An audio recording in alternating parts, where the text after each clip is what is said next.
It's happening. Yeah, right there. Is it though? I'm sorry, I don't see a village sticker on here. Bow. What is I'm wrong? sorry, I don't have a village sticker. Wow. You didn't give it to us. Yeah, didn't? we don't have PR I've been boxes. busy. That looks really nice, but am I? I'm growing my beard back out, guys. I swear I know how to shave. And throughout the shoot, you take BTS on your camera. I don't still need to be here, right? But I feel like you like the spotlight.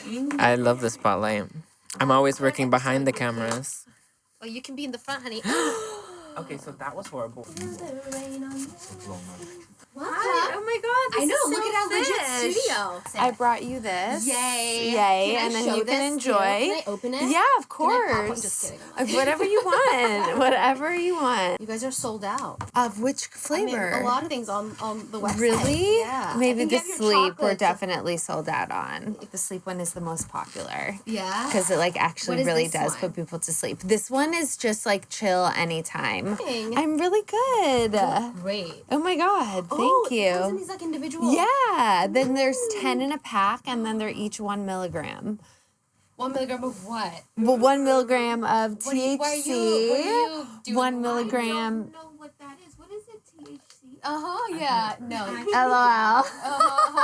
Great. Yeah. I mean, They mock me because I'm old. Okay. All right. You know, my husband will really. we'll like them. Yeah, He's good. just like, you want to pop? And I'm like, no, I'm okay. Why not? Nothing's going on. Let's do it. I don't blame him. Oh my god, you guys. Yeah, look at this our little setup. studio. This is a new Okay. studio. Wow. This is a new studio. You This look is really great. cool. I know I was late. No, you're fine. Everyone Luckily, was late. I sort of know the campus, but I parked so far I'm so away. sorry. I don't I even know illegally where parked I because freaking parked. I didn't did wanna too. I deal think I with- parked in every single spot says reserved. Every Oh, you did. single spot. Yeah. Let's just. I hope they Cross don't our check. And fingers. worst case, Yeah. I'll cover the ticket. Don't even Today they just decided to not do the daily permit, and they just how do you decide this on a whim? Oh my god. Okay, it's finals week. You guys are almost done. And Naya's graduating next week. oh my god, amazing. know. Oh wow. Blake already graduated. Did you graduate last year? Yeah, also with me. So Oh I my had both God. of them for public speaking, but then Yeah. I had you for the. So did you see Whitney? Oh my god, fun. Yay.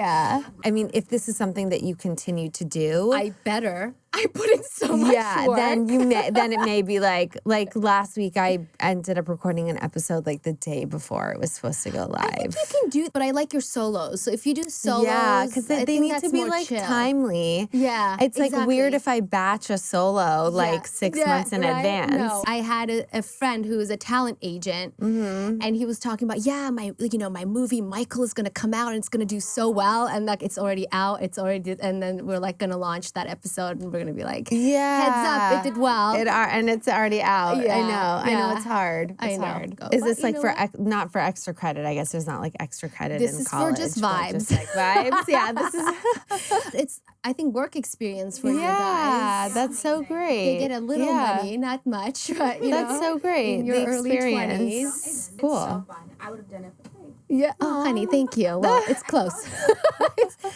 it's close to being free, but yeah, Whitney, you're the expert here. Oh my I'm god, gonna let you not lead, but just even. kidding. Yeah, do you want me to interview myself, or I'll interview You do you? interview. No, I feel like I interviewed you many You times, and I have, you heard have, this. yes. But I have new questions for Oh, I'm kids so who don't excited. take my class. Okay, they want to amazing. find out. Everyone's phones are silenced. Yesterday we shot at a place where Oprah did the Meghan and Harry interview. Oh on my that god, that's ranch. cool. I know everyone's texting me. Were you silent or were you silenced? Yeah. And I was like, silenced. Good question. I was like, Good question. no Oprah, but here we go. All right. Let's go. 1, 2, 3, 4.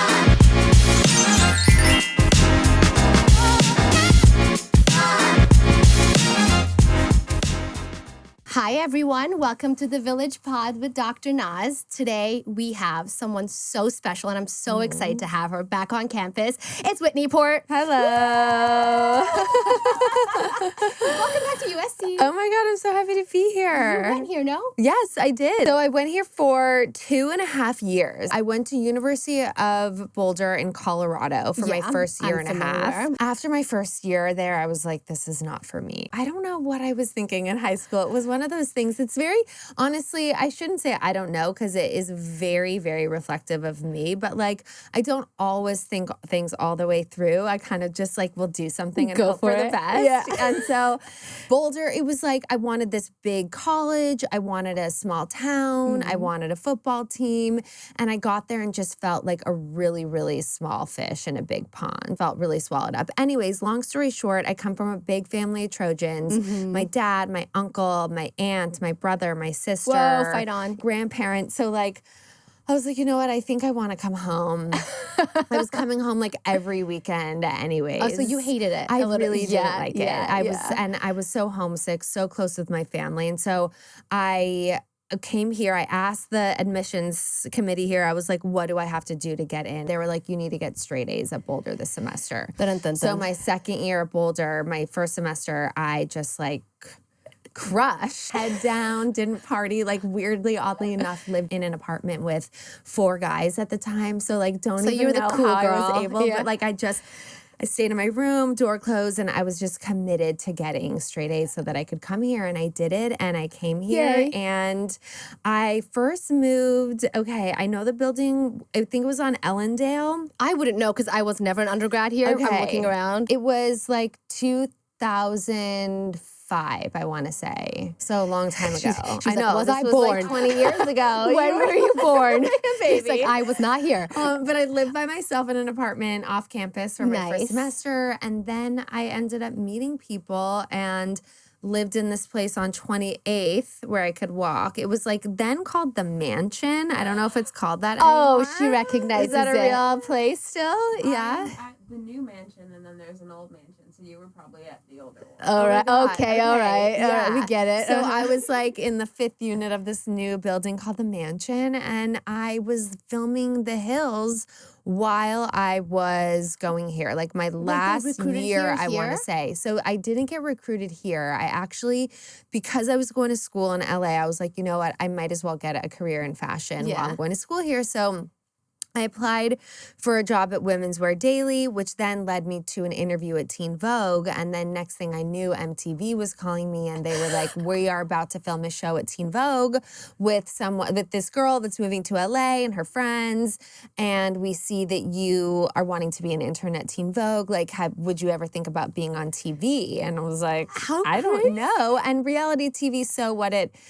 You know, it wasn't what it is now, and I wasn't as scared, or it wasn't like, I didn't know exactly what I was getting myself into, you know? Yeah. So I just kind of like went for it. My second semester here was like the first airing of The Hills. That's insane. So you were a Yeah. student here when it aired. Yes. Were your friends losing it?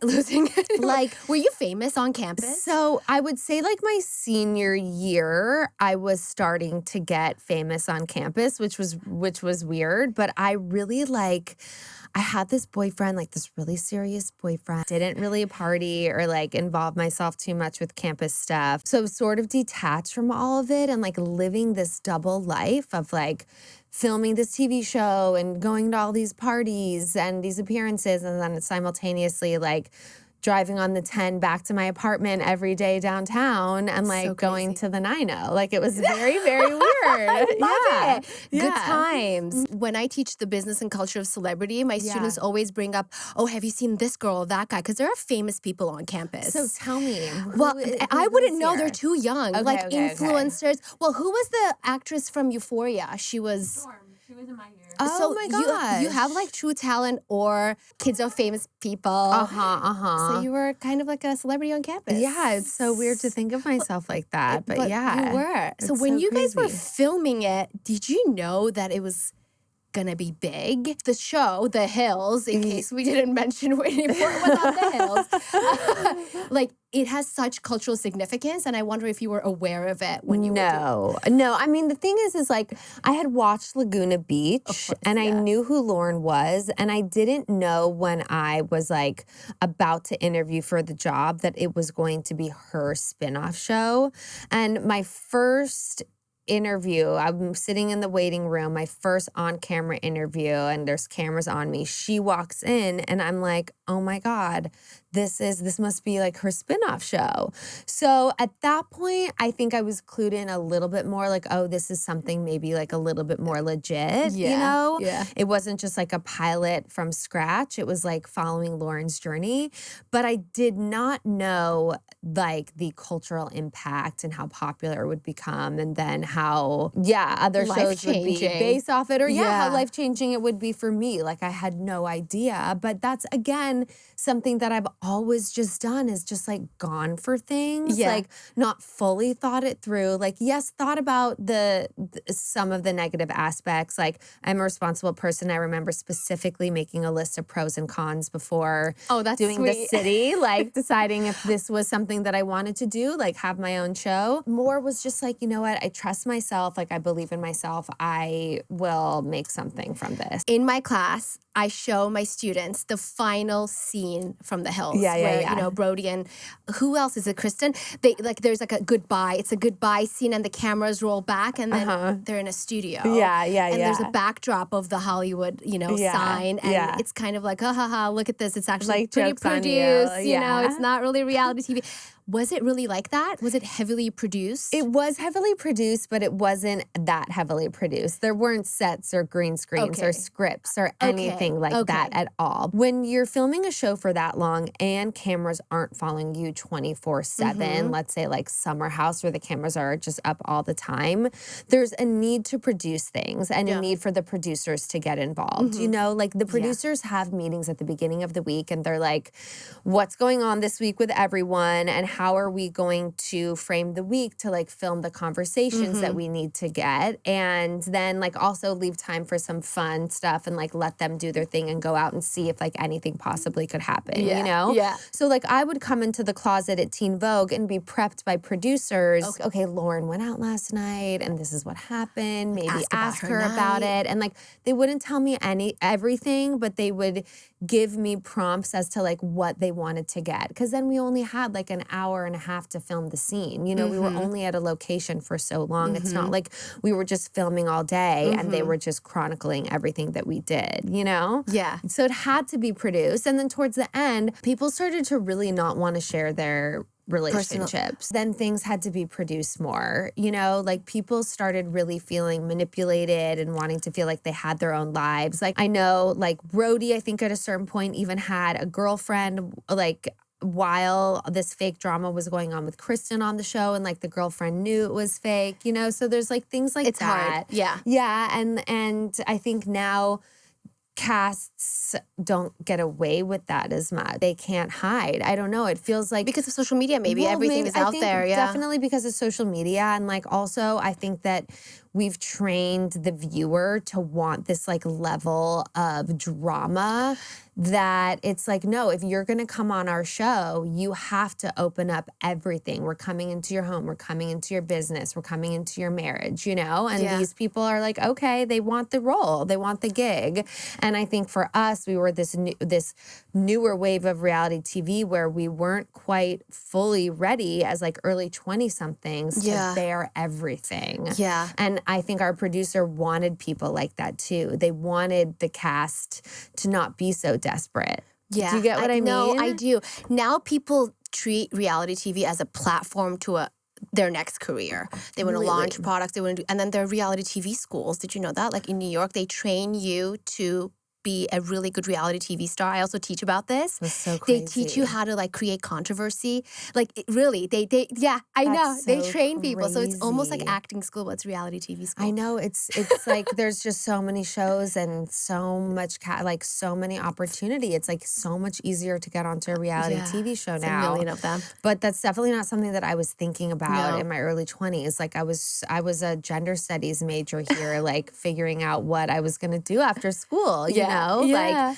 I had no idea what it would turn into. I want to tell you about my city experience. I think I was either a sophomore or junior in college, and I got so sick, like with a fever, and I was in the school clinic. I had to spend the night, which is bad, but it's kind of like a blessing. They take care of you, they feed you, and it's kind of like a little like if you're homesick, Like it's a little pampered by cocoon. adults. Yeah, totally. And I was just like, oh, let me watch. Like, there's a show called The City. I started watching it. I watched it all night, and I literally pulled maybe my first and only all-nighter in college was watching The City, and I loved it so much. It's like such a good comfort show. It was amazing, and you Yeah. were so good and so sweet. I loved like how catty Olivia was. I Like, know, I was that know. really like Well, that? the thing is that like she really wasn't that catty towards me. Like she was really lovely towards me, but the producers, she didn't like filming the show. She didn't really want to do the show from the get-go. It showed. And so and so that's like what her attitude was. And I think that they would just catch her like rolling her eyes at whatever it was, like a producer asking her to do something or say something, and then they would edit it.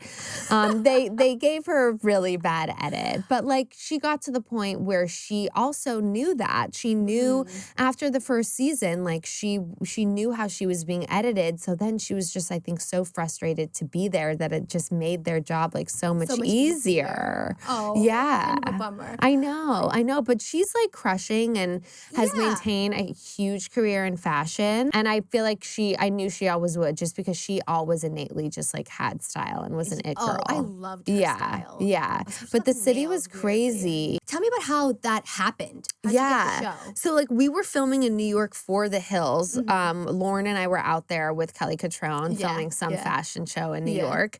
And we ended up meeting this guy, Jay, that I ended up dating. I ended up meeting him on camera.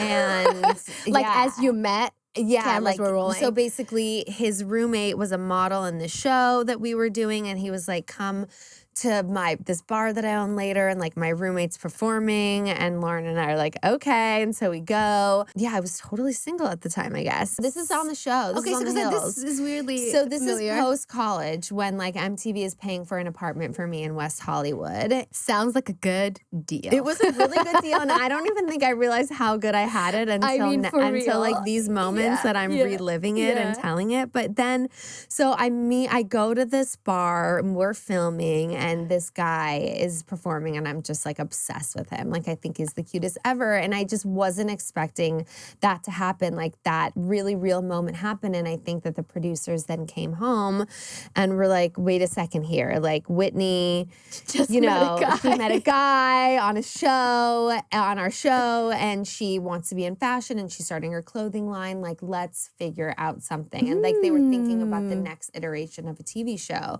So Adam DeVello, our executive producer, took my parents and I out to dinner and pitched this idea to us, and that's when I had to make the list of pros and cons. How exciting! Yeah, but I just knew I didn't know if I was prepared to have the responsibility of an entire show on my back. Like I had been on The Hills as kind of like a side, like friend character. And there were opportunities for me to do more, and I never really wanted it. And, they were inviting me out to the club, and I didn't really want it. And so this felt like, this is really, like genuine. Again, this is going to be a lot for me. And I'm, again, a homebody. I was really close with my family. It was scary. But at the end of the day, career-wise, like I knew, and you talk about these reality stars, like going on TV wanting to build something. Like, I mean, I as cringe as that may be, like I think it's smart because this reality career only lasts so long. Yeah. So I think it's important to have some plans, or like, how are you going to utilize this to benefit you? But I didn't go out there searching for it. It was just like, oh, this is happening. Now what am I going to do with this? And so I was like, if I want to start my clothing line, like I'm moving to New York. I'm taking this job at Diane von Furstenberg, and I am going to launch my clothing line. And like I did it, and I ended up having my first fashion show at Bryant Park, and that's amazing. It was so cool. Yeah. So did the show help you with this launch of your fashion? It did. I mean, like not financially. I probably should have. At the time, I was like, I don't want MTV involved in my line or having like any ownership of it. Did it all on my own, but the show definitely helped it. But the issue is that at that time, there was no social media. There was no link to buy. Like we were operating from a place where we could only sell to department stores at that time. So it has to be brick and mortar. Yeah. Yeah. We had like built our website right maybe a couple years before we ended up closing down our line. Yeah. So it was just a different time to navigate, but like I would do it again in a heartbeat. What did you learn from Diane or even Kelly Yes. that you couldn't have learned anywhere else about the fashion industry? From Kelly, I learned definitely having a hard shell when it comes to the fashion industry, and that as much as you want to think that like it has evolved and that women are for women and that there's no hierarchy and that Anything anybody that can do evolved. anything, like there are some gatekeepers out there. There are some people that are going to continually telling you no, and I think Kelly taught me that like I needed to be prepared for that and have a tougher shell and be prepared to like push against that. And I think Diane von Furstenberg taught me that you cannot be afraid of failure. Like you are going to face so many failures along the way. And it's similar vein to what Kelly was teaching, but maybe a little bit more empowering from Diane von Furstenberg. But yeah, more that also that there is like only one you, and there's only you have that particular vision, and to believe in that. Most of your castmates actually didn't end up with like online careers, or they didn't stay in the public limelight, I would say. Yeah, I mean, I'm like Lauren ended up moving to Laguna and like having her clothing line and kind of being quiet. Kristen has like been out there and More recently, I feel like. Spencer's out there. has a whole new Definitely out there. political career happening. Yeah, that's definitely something interesting that is like so many people are texting me about. I was maybe behind the cameras. We can talk about that. I'm kind of definitely. loving the campaign. I know. Sue me. I The marketing know. is great. I know. And I love how he busted out his like political science diploma from USC. He's like, this is coming in handy. I'm like, yep, it is. I know. What made you decide to pursue this public career, I would say? Like, what was the first thing you did after the show's wrap? Because now you have a really large following online. That's so interesting. I never really thought of it as like following a public career, but I guess what I did was utilize social media to share my story and connect with people. Because once the show was over, social media did become a thing. And I remember Paige, my sister, who has come to speak to your class with me, was one of the first ones to be like, you got to get on Twitter. You got to get on Instagram, you know? Like, you got to build out a blog. Like, I started working with BuzzFeed. Well, yeah, that is a remember? company. No, BuzzFeed like ran my blog. They like ran That's like huge. whitneyport.blogspot.com or whatever. And so I started to really like figure out my world in like the fashion and beauty and lifestyle like blog and social media space. And then I feel like the first thing that really put me out there again was the YouTube series that I did with my husband. I can't wait to get into Yeah, which was I Love My Baby Butt, which was when I got pregnant and just hated being pregnant and had to share how I felt. I have to talk about this Yeah. because so the way we met is I was a PhD student at USC Edinburgh studying health communication. My dissertation work was about how first-time pregnant women make decisions around childbirth. And a whole chapter on it was celebrity influence. Because we are exposed to so many different celebrity birth narratives and they're not super realistic. Completely. Super, I don't even think that we were exposed to that many celebrity birth stories at I mean, all. I remember when like I was Giselle getting being pregnant. like, I did it at home. with, Right, like, you know, right, and it's like, it's right. always like a beautiful home birth. And it's like always like, I was meditating. And then I'm like, okay, great. But then I was on YouTube, I think one day just randomly, and I saw your first video. And it was the first time I saw you since the city. And I'm like, oh my gosh, she's pregnant. It was so nice to see you again. And then I was reaching out to like celebrities who are sharing their birth stories. So I reached out to you and you said yes, which was so exciting for me. So thank you for that support. God, my And I thought it pleasure. was so valuable because it shows women that birth and pregnancy is a whole spectrum. And Completely. it's so hard on the body. Yeah, and I didn't even know that getting into it. yeah. Like, I literally thought that I was an alien. Like, I thought that I was such a Debbie Downer that there was something wrong with me for not liking being pregnant, for being so scared, for not knowing if I actually wanted it, for not being okay with all the changes in with my body, for being like so sick that I couldn't like show up to my job and do the things that I normally had control over. Like I just really didn't like it. And I thought people were going to think that I was like just an ungrateful bitch, honestly, you know? Like, and because also so many women, and I like my friends are always like, you don't have to justify this, Whitney, but I do. It's like so many women cannot even get pregnant and so I feel lucky that I have even been able to have one, but at that point I hadn't had any, and I got pregnant very, very easily, and I felt like I just didn't want to be like taken the wrong way, you know? So I was really scared to put it out there, and it took me a lot of time, and Timmy was just like, you know, Whitney, I promise, like if you're feeling this way, there has to be other Everyone women is that feel feeling this that way. And it turned out like that there were. And so we ended up filming this whole series where I'm like in a robe eating disgusting foods, talking about how pregnancy is like shaping my identity. I loved it so much. I think the first video I saw was the first video you guys shot. It was Yeah. like you in bed, Yeah. clearly so sick with morning sickness and trying to eat a yogurt. And like Yes. your hair is all, you're just like, this is miserable. And I'm like, what is happening? Hi everyone, I felt extra shitty this morning, so Timmy decided to set up a camera and put it at the foot of my bed so I could share with you all the terrible things that are going on with me in my pregnancy. And I technically learned a lot about pregnancy and childbirth through 7 years of research. But guess what? When I had my first baby, I was like, what do I do with this child? That's the other thing is that everybody, you can't be prepared. Everyone's always like, well, what would you say to someone, you know, or what do you wish that you knew? And it's just like, you don't know what your issues are going to be or what your baby's going to be like, what hurdles you're going to face. Like everybody has such a different experience, and how we also react to the experiences is so unique. So it's so hard to like give anybody advice, and it's so hard because you want to arm people with information, but it's also, I think one of the best things to tell people is just to kind of like release control and gain radical acceptance over the whole situation. And that's actually so funny because one of the findings in my dissertation was like women need to have flexible expectations around pregnancy and birth. And I think your channel allowed them to have that by showing them what is possible.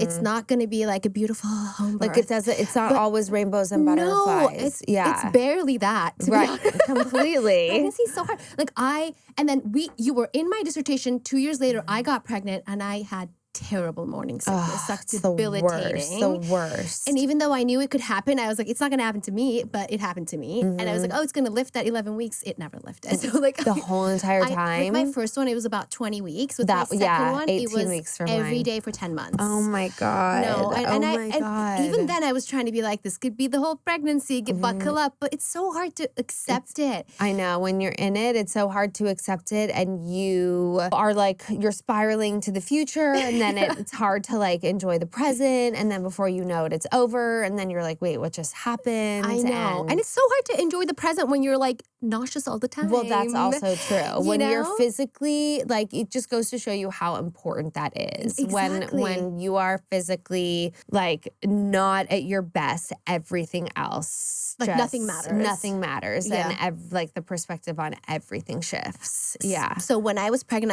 I had a pandemic pregnancy with my son River, and I was so sick. And then I remembered that video from 2 years ago, so I watched your video again. Yeah. No, it really helps. It really helps. Oh my God, I love that. It does, and so do Jolly Ranchers. Yeah. Never tried them. I should have. Oh my God, I could barely yes. keep anything down. I was my skinniest ever God. pregnant. I Well, know. see, I had an opposite issue. Like, I was so nauseous, but I couldn't get full. And I felt like I needed to throw up, but I couldn't actually throw up. So I was just eating and eating and eating and eating and eating, and I gained so much weight. That was my second pregnancy. It was the opposite. Interesting. I had to eat all the time, otherwise it would be unbearable, and I gained so much weight. Oh my But God. they were so different. But that's another thing. Like, I wasn't prepared, even though I already had one. I already went because through it was so different. Everything is different. Exactly. How did that? I think I remember you telling like Timmy just grabbed the camera and started shooting. I can't fully remember, but it was pretty casual. I Yeah. think we were having this conversation, and he's a producer, so he has that kind of mind and is thinking about those kinds of conversations that would resonate. Yeah. And knows how to film it, and knows how to edit it. And so he was just like, Whitney, I really feel like you should talk about this. And we don't even have to do anything with it, but let's just like talk about it. And you're talking to me, and I'll see what I can put together. Yeah. And then it was like so beautiful what he did. So he ended up editing that whole entire series. I love that how you've become this like women's health awareness advocate. Oh my God. No, thank I you. think it's really valuable. So right now you're talking about secondary infertility. I didn't know how common it was. 1 out of 10. That's a really high number. Really high number. When did you realize you were going through that you were actually in that category? Probably like 3 years after Sunny. Okay. I think it was like a year after Sunny, I got pregnant and miscarried. And then sorry. it was like 3 years of trying and miscarrying. And I think at that point, then I realized like something was off, and I went to the fertility doctor, and nothing was ever really explained. And long story short, I still don't even know if I could carry or not. I mean, I can make embryos. We were able to make embryos, even though they've all been transferred and haven't been successful. Like maybe we can't even make healthy embryos. But for me, it got to the point where I was just trying so much, I was just losing myself, like physically losing so much weight, like so emotionally unstable, completely living in the future. And I just realized that caring for me probably wasn't going to be like the best idea for my family, for myself. So we decided the surrogacy route, and I have now done 3 transfers. Actually, today we like got some bad news on Friday about our surrogate's uterus having some fluid in it, and like her lining looking thinner than our doctor wanted. And so for me right now, it's like, it's this phase that I'm in that I feel the need to talk about, because like I do feel like there are so many people that need to have this conversation, or like need to have it normalized in some way. But on the other hand, I'm like just like so sick of hearing myself talk about it, and want to just like have closure and move on and be grateful for what I have, and like live my life and not have this like infertility story be part of my life anymore. I get it. Like I'm just over it. get But it. we also have 2 embryos still. When I talk about it a lot on the podcast this week with Timmy. I love those episodes. Yeah, and I'm just like, I like, I'm so happy that, like I said, I feel really grateful. Like everything that I did on the show has led up to me being able to have this platform to have these serious conversations, and it not just be so like fashion, beauty, whatever. Like that stuff's fun too, and I love it, and I'll always continue to share it. But like my other mission is having these conversations.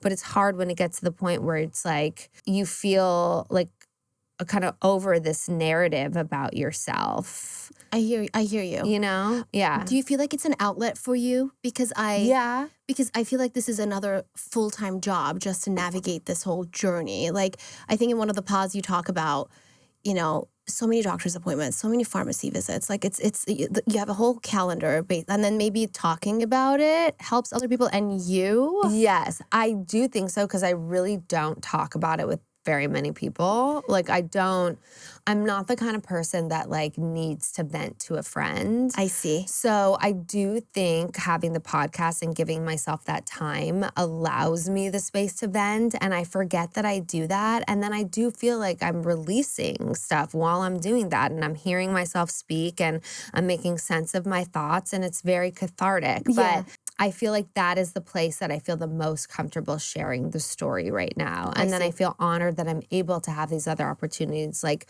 going to New York with I was Progeny gonna and ask lighting you about the Empire State it. Building. That looked like, so was cool. so cool. But then again, I'm also just like, it can be such a downer. I hear you. Yeah. No, I hear Yeah, you. yeah, I hear yeah. you. But I just want to tell you that I think it's a downer and you're over it. But I think it made a difference in your community. Yes. In terms of raising awareness. And I'm sure people supported you, but also like maybe they're going through similar things. Completely. And they reacted to your story, you know, in a different way. Completely. Maybe. Yeah. Completely. And I feel bad even saying it's a downer because, like, I don't want to even judge or place opinion on it and make anyone feel like they should doesn't feel matter. guilty Yeah, for yeah. talking about it. But I guess it's just the period of time that I've been dealing with it. And then the amount that then I have to talk about it, I think becomes, and I'm just being like totally honest with you. 'Cause I No, feel comfortable please. with you. Yeah. It becomes kind of like you're not wanting people to feel sorry for you, you know? Yeah, I hear you. I hear you. But the conversation still is super important and I it agree. needs to be had. How old is Sunny now? He's 8. He will be 9 at the end of You July. look a teenager. Yesterday, my son in bed was like crying because, you know, he's in TK, he's going to be in kindergarten, and they're going to mix him up. So he's not going to be with his same class. And Yeah. he's like, I wish I was a teenager. I wish I was in 3rd grade. I'm like, honey, River.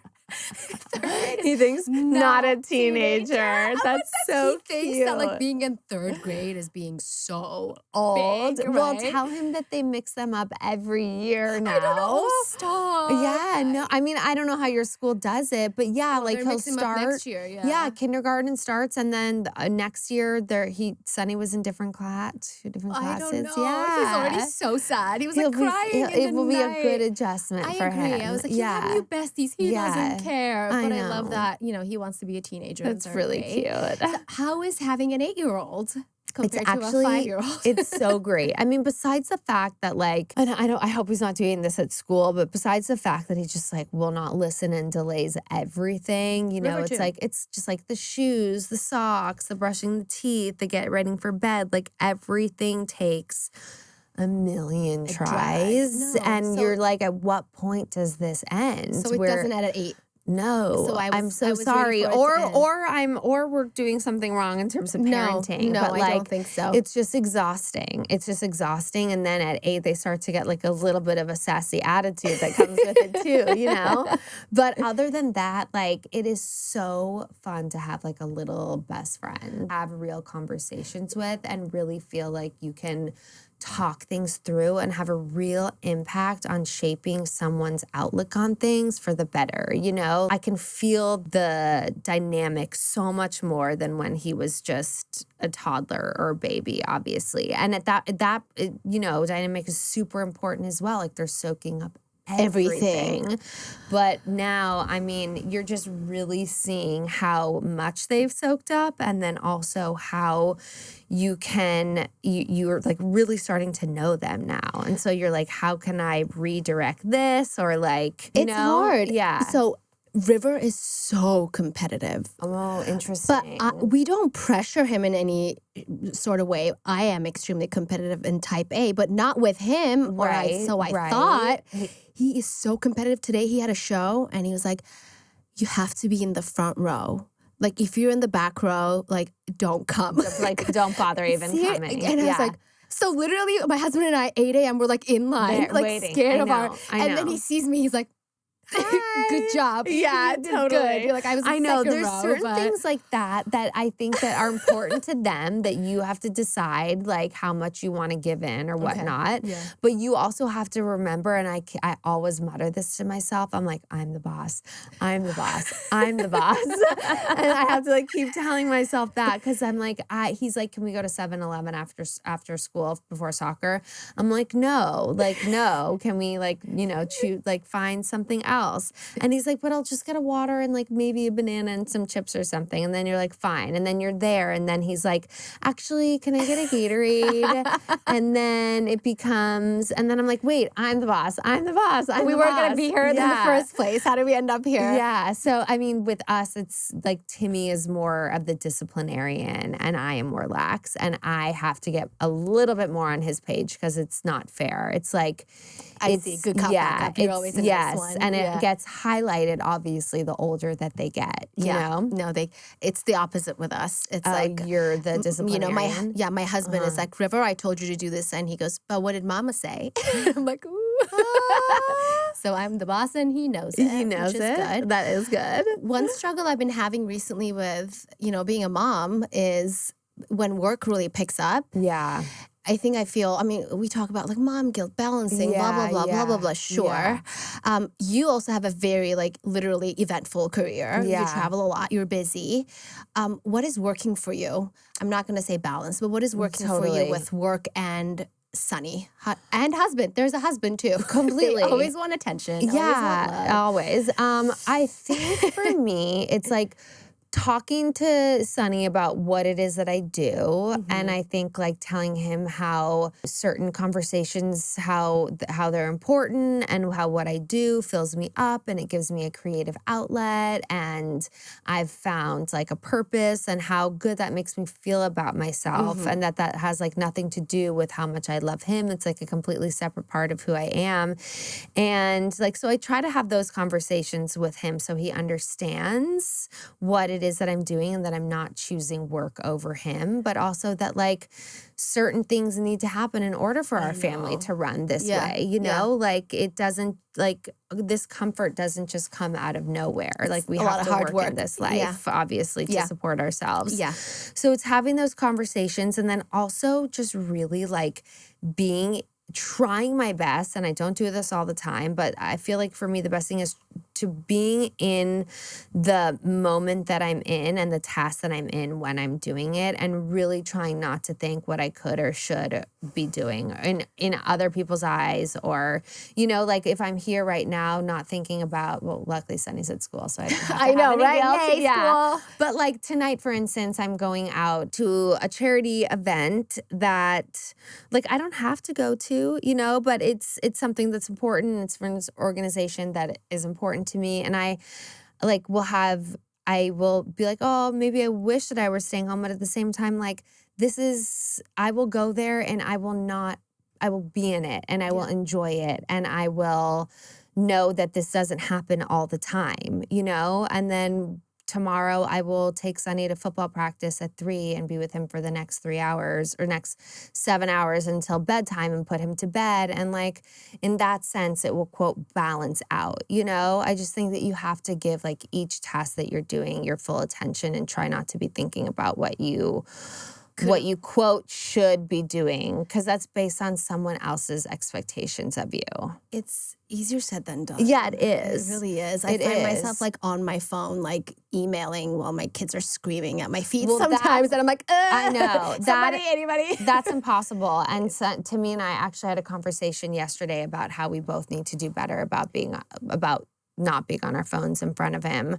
So that I think is about you and your partner just like checking in with each other and Deciding having not to. conversations and really like basically just like deciding not to do that. Like having more clear boundaries. Does he ever come to work with you? Because River's now asking like, can I come to a shoot? Can I see? You know?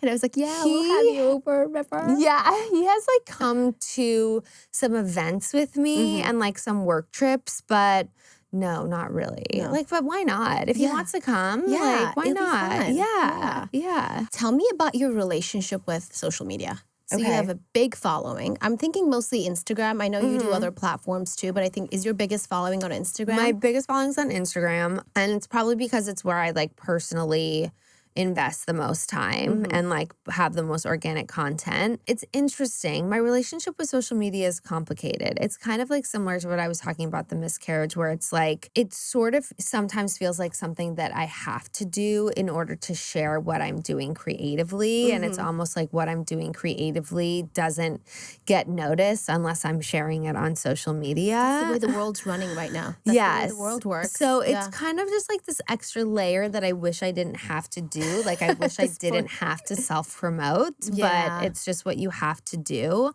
So for me, like I work with the social media. Like I actually just hired someone a couple weeks ago. I work with like a social media manager that I feel like really understands me and helps me put together like what it is I want to put out there. And we coordinate shoots every week, and we're thinking about the strategy and the buckets that I want to fill, and like fun versus educational versus like impactful versus, you know, lighthearted and all that stuff. And I'm not like a big trends person. Like I don't want to just do it just to like do it. do Yeah. it and like Yeah. do the trends. I'm not that kind of a person. Like I feel like I'm constantly trying to figure out how to do it differently in a world like of sameness. But yeah, that I don't know. Did that answer your question? Do you have My any relation- boundaries around, like, do you read comments? Do you Oh. interact with people? Do you respond to your DMs? Like, how much time are you spending on this? So I will go in phases with that.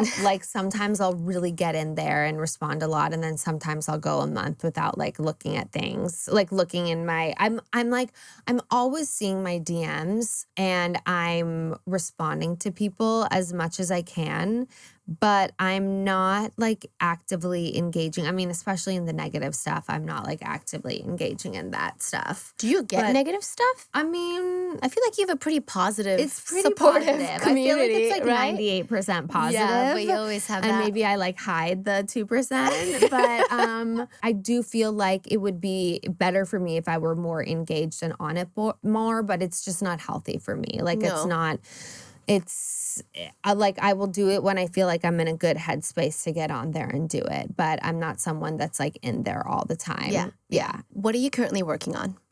So, okay, right now I am working on some exciting things for High Confectionery. We're working on actually gonna show a some little non-THC gummies that will be great for you. What do you mean? Just a gummy? Just gummies with Just a gummy with bear. like all sorts of vitamins and supplements and maybe some CBD, CBN.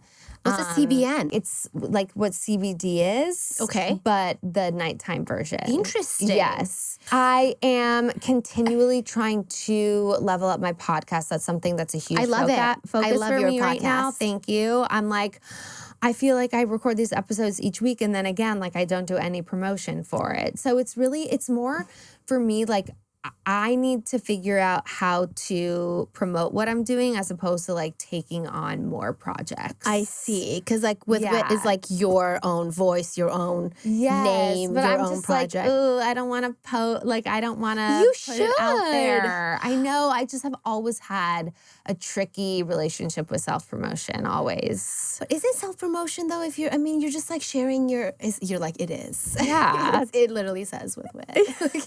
Like literally, just like It's literally me promoting myself. yeah. But I guess I it would be healthy if I reframed it in a different way. Like these conversations that I'm having are meaningful or funny or whatever they are, and they can like maybe lighten up someone's day or help someone out that needs to hear something. I love and your like, solos. Yeah, I think they're so deep and insightful. they can't. I really and love you bring doing them. bring thoughts together. And I recently listened to one where you talk about, I don't want to be a downer, but you talk about like, where do you take grief when Yeah. when you used to take it to people and they're not there anymore? And I was like, Yeah. I know. That's the no, but hardest it resonated part. with me Yeah. for some other reasons, but it did. I'm like, oh, that's such a loss that you don't, even though the person might still be there, but you might not have a relationship with them anymore. Completely. It applies to so many different areas of your life. It's so true. But I was like, this is such a challenge. And I like the way you framed it as like, that can coexist with gratitude. Completely. But you just need to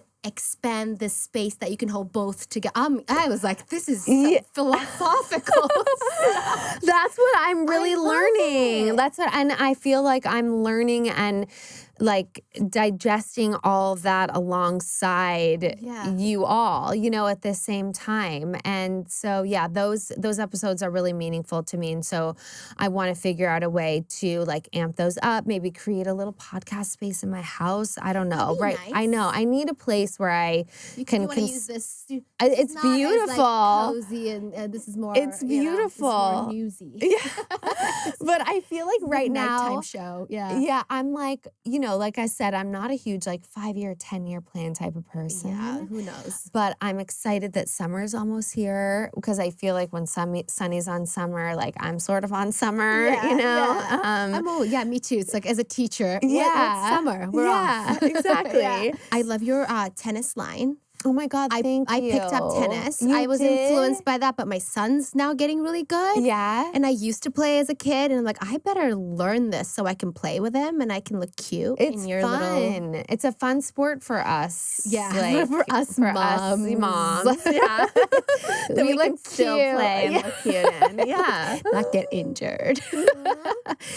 So how involved are you with these products? Because like some of them are collaborations, but this Yeah. is like the Very. So like this one you're very involved with. it's very involved. Yeah, I'm in constant communication with the founders for this. This one, my founder actually went to my high school and we lovely. reconnected. And so I help her with like packaging and marketing and all of that events. And with courting, it's very involved. Like I act as almost like a consultant on everything for these companies because I feel like my experience crosses a lot of different things.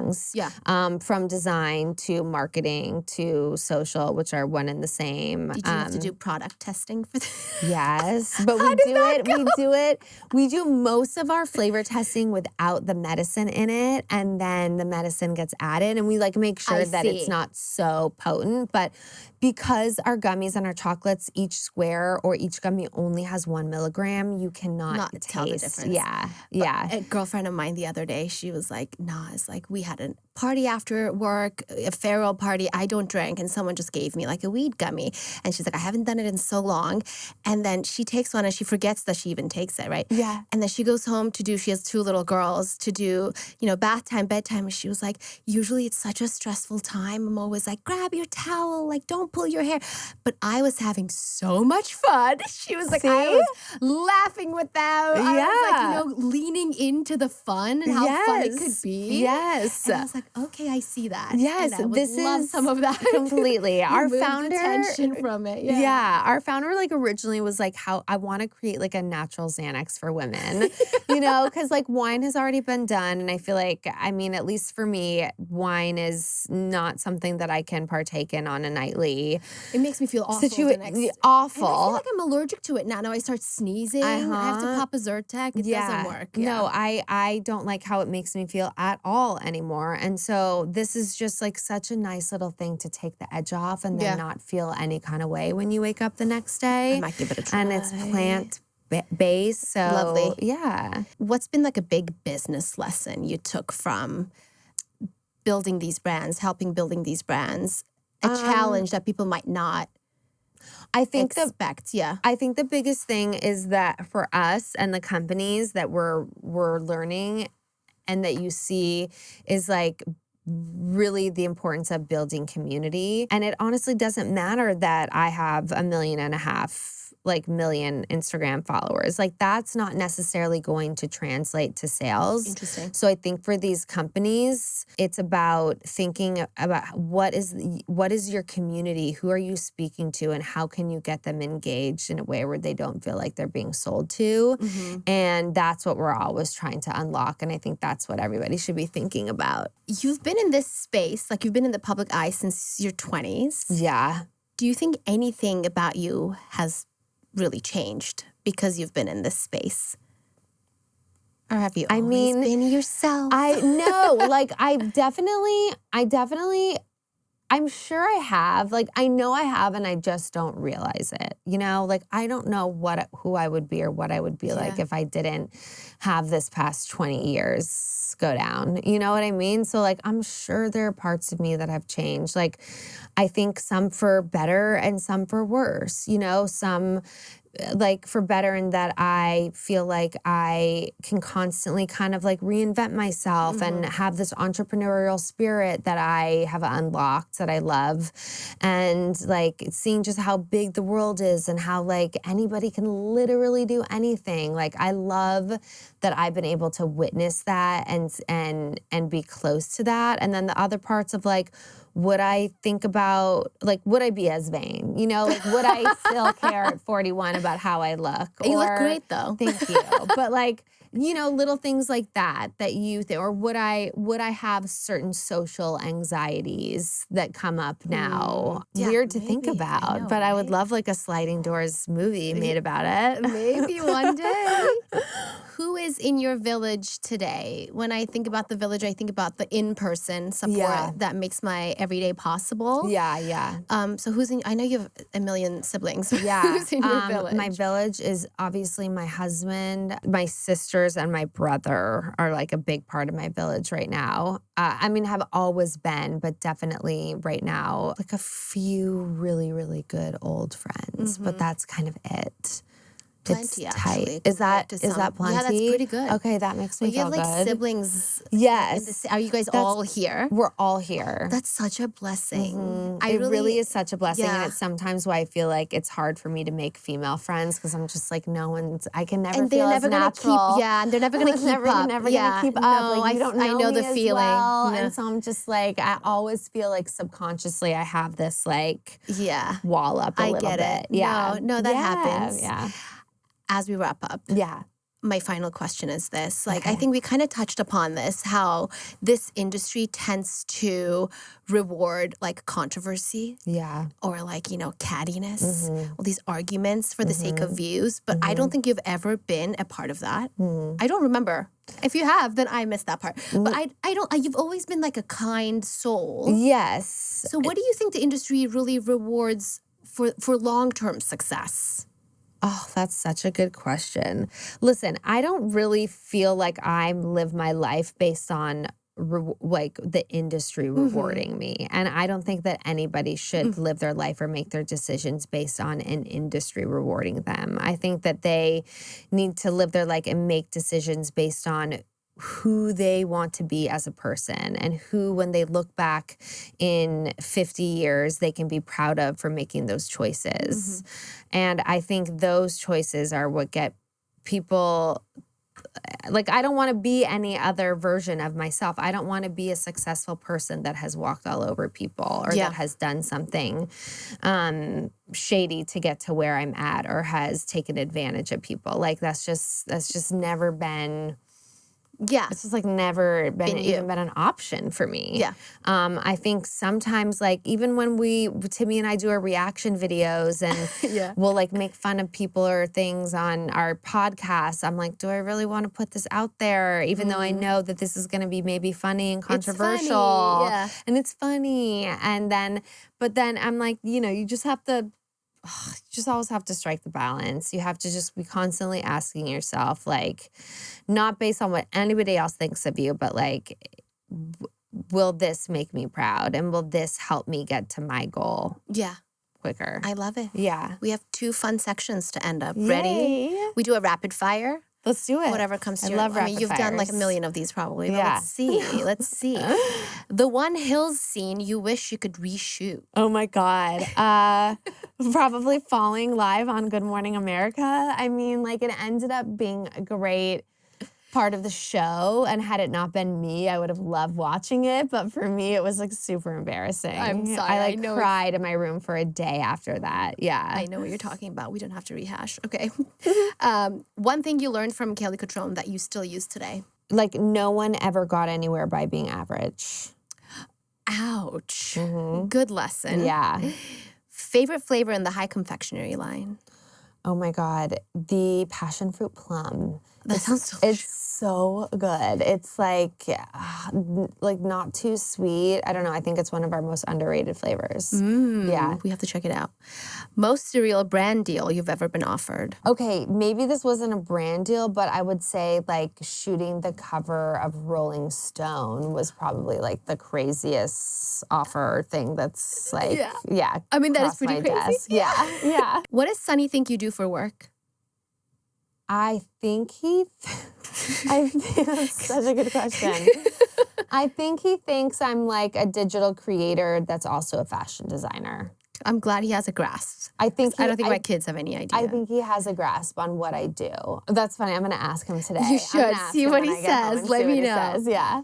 One creator you are loving right now? Ooh, I love, oh my God, is it Benjamin McClintock? Do we Do you guys know? follow him? We should. He's so funny. Fashion, beauty, lifestyle stuff. I love Courtney Grow. But I feel like a geriatric millennial. Like sometimes social's hard for me because I also don't like need it to live. Like I'm not like dying to scroll and engage with people. When I first started teaching my class, it was 2018, and I didn't feel that way. I felt like I was very up with the times, and I got every reference. Yeah. But like, it's now changing. Like, Yeah. This past semester, I was like, who, what, where? What? I was literally like, wait, how? what, where? Send me a link. Totally. Like, what? Just. I finally am starting to feel like I was like even at the Met Gala and they did the picture of like the old, the selfie in the mirror of like all the people that went in the bathroom, 2016 and then like the new class and I was like, who I don't are all recognize these any- people? I know the 2016 one is in one of my lecture slides, so I know exactly the one. But that's so funny. I am there too. Great. Final section, this or that. Okay. Okay. New York or LA? New York. Wait, really? Yeah, I mean, Why? I'm not gonna live in New York right now, but like if I had to choose, I would say New York. I just think right now it has so much more life and energy. The city or the hills? The city. Of course. I love the city. Quiet beach holiday or fashion week? Quiet beach holiday. I love Fashion Week. Fashion Week is sort of a vacation on my own because like I'm fully by myself and I just get to like be in my element and get dressed up and like not worry about real life. But it is not relaxing. Coffee or matcha? Coffee. Early riser or sleeping in? I am an early riser, but I would prefer to sleep in. It's like early riser, not by choice. Exactly. That's exactly. me. My baby wakes up at like 5:40. No. Yes. Yeah. We have a puppy and she Not that different from baby. wakes up at like 6:15. It's so hard. I'm so so tired hard. all the time. I know. That's a different podcast. Yeah. Text or voice note? Text. I want to be more of a better voice noter because I think it's way more efficient, but like it's not as natural to me. Yeah. Say it to your face or let it go. I think most of the time let it go. Me too. On very rare occasions, I would say it to their face. I don't like the. I know. I don't like the confrontation, but honestly, I'm learning that the lack of confrontation just builds resentment. So I would suggest to just say it to their face, but I can't say that that's what I do all the time. Yeah. And final question, you don't have to answer it. Spencer Pratt or Karen Bass? That's the end of our show. We're not going to get an answer. We'll get the answer in private. LOL. Whitney, thank you so much for Oh my joining God, thank you for having me. This is so It's fun. so nice to have you. And I'm sure I'll see you next semester. Oh, I'll be here. Yeah. Happy to. Where can Yeah. people find you? Obviously, they don't know where to find you, but please. My podcast is with Whit. On Instagram, I'm at Whitney Port, and you can check out if you're interested in the gummies, the High Confectionery, and that's that. She's everywhere. Yeah. All right. Thank you so much for joining us. Thank you. Yeah, for another episode of The Village. You can find more episodes wherever you get your podcasts. And don't forget to like this video and subscribe to our channel. Bye. Adios. Yay. That's it. That was great. This was so lovely. Was You it should come easy? over. Yeah. Okay, good. No, you're great. This was easy. This was easy. Fun, you guys.